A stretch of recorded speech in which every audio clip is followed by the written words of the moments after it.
David Jones, Robert Half's annual salary surveys were conducted during the first quarter of 2010 and give an overview of the employment landscape and future outlook for the finance, banking and accounting sectors. What was the scope of these surveys? The responses that we had were over 3,500, so it was very significant.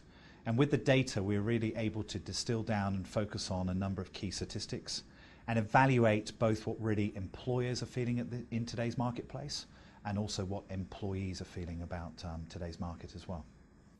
The global economy has experienced a turbulent time over the last few years, and the Asia-Pacific region has not escaped this. Can you give us an overview of staffing changes that the finance, accounting and banking sectors have faced over the past 12 months and shed some light on what's in store for 2010 and 2011?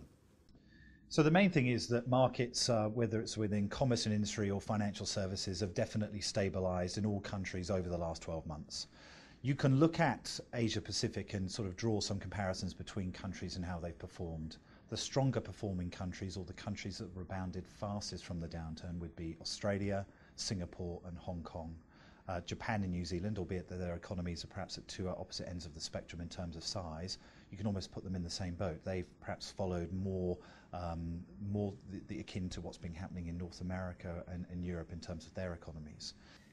Now that there's a more positive outlook for the Asia-Pacific region, are we due to see more movement of employees around the region? More movement is occurring. It's fair to say, though, that the majority of movement is happening within companies. It's not necessarily happening through third parties like ourselves. It does occur, but it would be wrong of me to say it's happening on a mass scale at the moment. People are still very much focused on cost and cost control, and expats are more expensive than local employees. And wherever possible, people are always looking to get talent from the local marketplace rather than look people internationally. Within an organisation, though, within a multinational, whether that multinational is within banking or whether that multinational is within wider commerce and industry, there is more international moves that are occurring in order to help retain their best staff members going forward. Are there any gender-specific trends that have emerged through the Robert Half APAC salary surveys? Well, I think over the last 12 to 18 months, people have had to work more hours. A number of people have had to take reductions in pay. So there's been somewhat of a trade-off. What are people looking for if they are working more hours or working for less money? For some people, that could be additional training and benefits and so on and so forth. In terms of gender specific, one thing that we are seeing is that the survey responses really showed that women are looking for greater flexibility over men, whether that be flexible work arrangements or the ability to be able to work from home. That being said, not all employers are able to provide that degree of flexibility in today's market. There is a renewed level of optimism in the Asia-Pacific region. Has this resulted in an influx of job opportunities, or are employers still showing some reluctance to commit to hiring new staff? And are candidates in the finance, accounting and banking sectors feeling more confident about looking for new job opportunities? If you look in all countries, employment rates are stabilising or going down. Job posting numbers are increasing. But there are really two types of jobs that are being offered, or the reason why vacancies are occurring. Those that are a result of expansive progression, as in terms of there are new jobs being created, or jobs being created as a consequence of people moving around. So people perhaps cut a little bit too deep in some countries within Asia Pacific during the downturn, particularly those multinational organisations, whether that's in banking or commerce, that were domiciled or headquartered overseas in Europe or North America, that could sort of see the extent of the downturn and try to get ahead of the curve, and then perhaps in some parts of Asia Pacific, most notably Australia, Singapore and Hong Kong, perhaps cut a little bit too deeply. The reality is, though, that people's sentiment is improving all of the time. So people are more confident about looking for new job opportunities, and that in itself is causing movement within financial services or within wider commerce and industry. So there's really two reasons for renewed optimism. Yes, there are more jobs being created, but as employees feel more comfortable, confident about their own job security, they are moving and looking for new opportunities.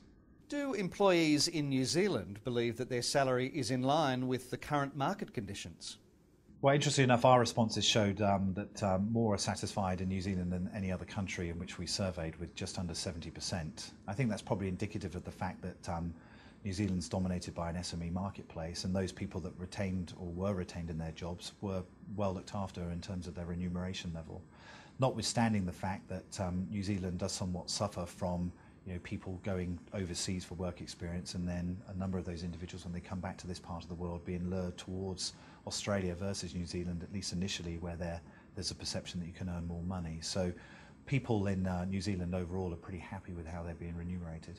How confident are employees in New Zealand in their company's growth prospects? And has the upturn led to a more optimistic attitude?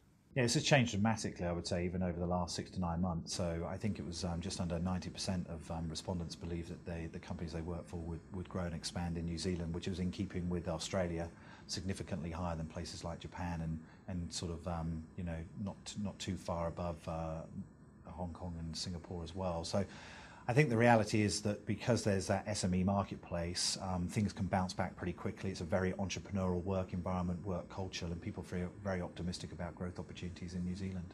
Now that the job market has become more buoyant, how open are Kiwi employees in the finance, accounting and banking sectors to discussing salary expectations? Yeah, they were the highest, along with Australia. Again, very different from what occurs in Asia. So people feel very confident about negotiating salaries. The other thing that was very encouraging as well about the Kiwi responses were arguably the New Zealand workers are the most loyal. So less than 50% of the respondents felt that they would actually have to move jobs to get a pay increase. They actually felt that they could dialogue with their upline manager or their employer about that. So that was something that was very positive. What impact does this have on employee retention? Arguably, it makes retention in New Zealand, I wouldn't say easy, but you can get your hands around it a little bit easier. Because people are happy to have open dialogue with their upline managers, you can discuss the other areas which people are looking to develop in outside of pure salary, remuneration or bonus, whether that's personal development, professional development, mentoring, other areas of, I don't know, maybe flexible work arrangements and so on and so forth. How likely are employees to search for an alternative job in order to secure an increase in pay? Well, I guess the good news is for the New Zealand marketplace is they are less likely than in other parts of Asia Pacific. That being said, still almost 50% of people would look at making a move externally from their present employer to get more remuneration. So employers shouldn't become complacent, but the Kiwis did fare strongest in terms of employer loyalty. How did the economic downturn affect work-life balance for employees in New Zealand? I think initially people were obviously required to work more hours as staff levels were sort of cut. A lot of departments within accounting were perhaps overstaffed potentially within the New Zealand marketplace.